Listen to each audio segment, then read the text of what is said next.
result of all this maneuvering, Williston Park's application was #1 in the Northeast region. With the guidance in hand, it was evident to us that we could not only have our water well, but could improve our water system for many years in the future. The final plans consisted of a well #4, a 1.5 million gallon ground level storage tank, extended mains to the west end of the village, a pumping station, and a control building. The entire project would cost over $500,000. The grant from the federal government, if approved, would pay for half of the construction costs. But federal grants take time. The village would have to be patient. The streets in the southeast area of the village were repaved with asphalt, that is, Custer, Shields, Sherman, Sheridan, and Pennsylvania. While all this maneuvering was going on, a new light, the larger sanitation truck equipped with vacuum to pick up leaves, and a second street sweeper were put in service. In April of 1965, I was elected Vice President of the Nassau County Village Officials Association. In June, I attended the New York State Conference of Mayors Convention. While there, a friend suggested I review the listing of the New York State Public Service Commission projects. I did, and was surprised to find that the program to elevate the railroad tracks was being updated. I alerted the East Williston Village officials on this matter, and together we maintained a constant vigil. I determined in November of 1965 that the Public Works Department was about to let a contract for temporary tracks, the first step in the project. With only 2 days' notice on this planned action, I requested John Kammer, our village attorney, to draw up a petition to the Public Service Commission to hold a public hearing on this matter. I requested Mayor Gerling of East Williston and Mayor Krause of Mineola to join me in signing this petition, which they did. To avoid delays, it was hand-carried to the Public Service Commission. The Commission concurred in our request, and the first rehearing was held in April of 1966. In 1966, water is on our minds. Not only well #4 and the other improvements, but also maintaining the current facilities. Accordingly, a contract was let to refurbish the water tower. This was accomplished using capital reserve funds. The April hearing on the railroad tracks was held in New York City, but no action was taken, except to agree that more hearings would be held. In May, I attended the National League of Cities Convention in Washington with a delegation from the State Conference of Mayors. On a visit to Senator Kennedy's office, he checked on Williston Park's application for a water grant. The answer, Williston Park's request would be approved shortly. At the July 4th ceremonies, I announced that our request for a grant had been approved, the first in the Northeast region. Drilling for the new well was started in the fall. The fall of 1966 saw changes in my future. Fort Totten, where I worked, was scheduled to close as an active Army base. I was offered and accepted a position with the town of North Hempstead. While the position did not create any conflict of interest, I agreed to resign as mayor when my term as president of the Village Officials Association was completed. 1967 started with the groundbreaking for the water pumping station and control building. After we cleared the snow, Father Tully of St. Aidan's gave a blessing.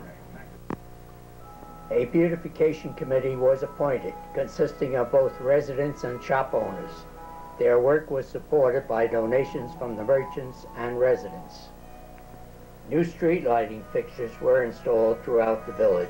These new units were of colonial design and utilized mercury luminaires. They increased lighting intensity fivefold. This supported the beautification committee's efforts. The road dividers on Hillside Avenue east of Willis was painted green, and redwood planter boxes with Austrian pines were placed at the appropriate intervals. This action required state concurrence. The village also agreed to maintain the grass in the medium west of Willis, where flowers were also planted. Trees and shrubberies were planted at the parking facilities and benches installed. Local news media complimented the efforts of the Beautification Committee. In January, the Public Service Commission held a public hearing at Mineola Middle School on the East Williston Railroad track elimination project. This turned out to be a filibuster, with both local officials and residents speaking far into the night, yes, into the next day, all requesting that the tracks be depressed. In April, I was elected president of the Nassau County Village Officials Association and had a busy year.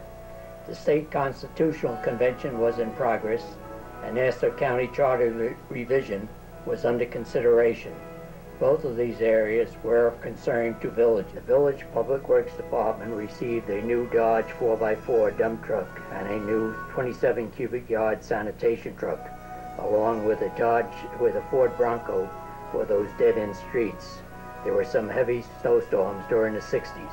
The majority of streets west of Campbell were finished in bluestone and oil and were difficult to clean.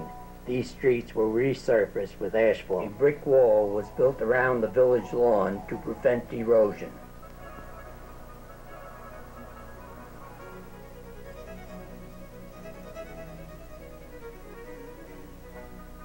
All fire department apparatus were equipped with radios, with a base station and fire headquarters. A new Hahn 1,500 gallon per minute pumper was on order. The Historical Committee issued their report on the early history of the area. A copy of the report was included in the Village 1967 Annual Report. January 19, 1968,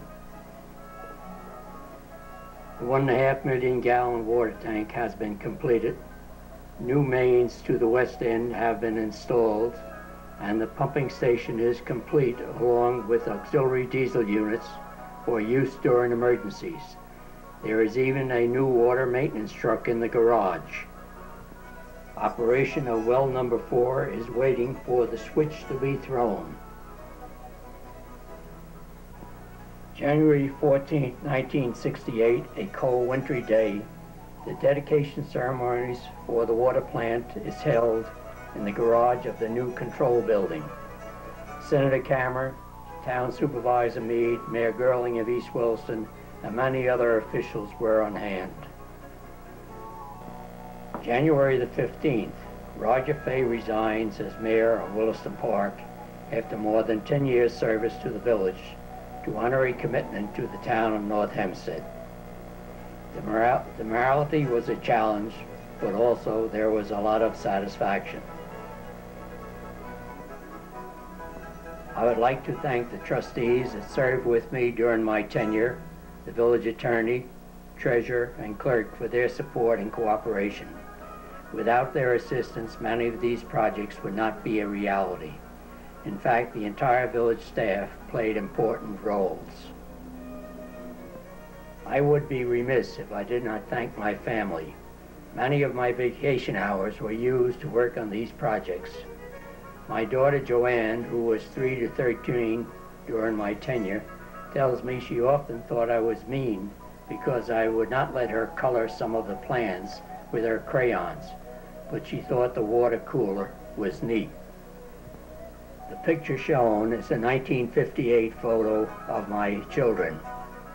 From left to right, Joanne, Benson, Roger L., Edward, and Teresa. A planned civil defense center and bomb shelter beneath the proposed firehouse did not come to fruition. This center, to be financed with federal funds, had the approval of the Nassau County Civil Defense Office, the Civil Defense Office of the State of New York, but was rejected by the Federal Civil Defense Regional Headquarters in Massachusetts. Reason? Nassau County did not have such a facility. 2 years later, the County Underground Center was built. Many of the photographs shown were from newspapers, and I apologize for the poor quality. Thank you for giving me the privilege of serving. I should also apologize for the numerous errors that are evident and for my getting tongue-tied in many instances, but this was a first attempt.